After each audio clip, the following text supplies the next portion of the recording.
दाङमा स्थानीय सरकारसँग बजेट अभाव हुँदा विकास निर्माणका काममा प्रभावित हुन थालेका छन्।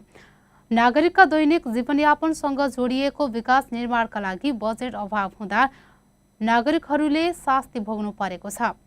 यतिबेला यस्तै बजेटको अभाव दाङको राप्ती गाउँपालिकामा देखिएको छ।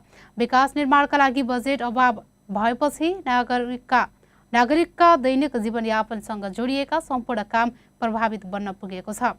पालिकाभरि पूर्व घोषित विकास योजना भने धमाधम बनिरहेका छन्। ओडाहरू समेतमा पुल पुलेसा सडक तथा अन्य विकास निर्माणको काम धमाधम भइरहेका छन्। तर राप्ती गाउँपालिकाको वडा नम्बर 4 को वडा कार्यालय जाने बाटोमा बजेट अभावका कारण पक्की पुल बन्न सकेको छैन।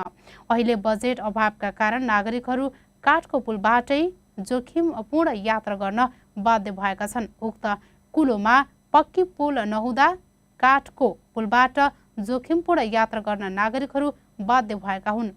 यता निर्वाचनका बेला बाचा गरेका काम पूरा गर्न कठिन भएको राप्ती गाउँपालिकाका वडा नम्बर 4 का वडा अध्यक्ष वीरबहादुर चौधरीले बताउनु भएको छ।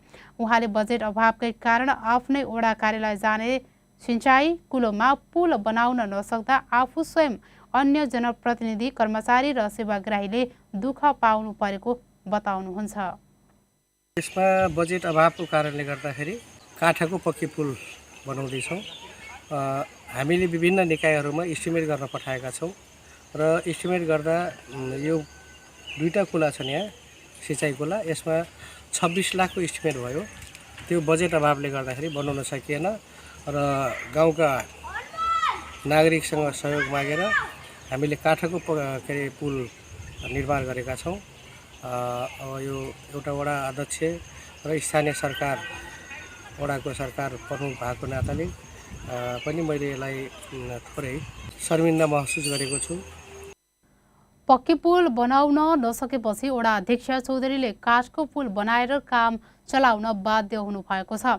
यसैबीच शनिबार वडा अध्यक्ष चौधरीले स्थानीय बरालीको सहयोगमा हलुका सवारी साधन चल्ने गरी काठको पुल बनाउनु भएको छ। यता राप्ती गाउँपालिकाले भने आउने आर्थिक वर्षमा बजेटको व्यवस्था गरेर पक्की पुल बनाउने बताएको छ।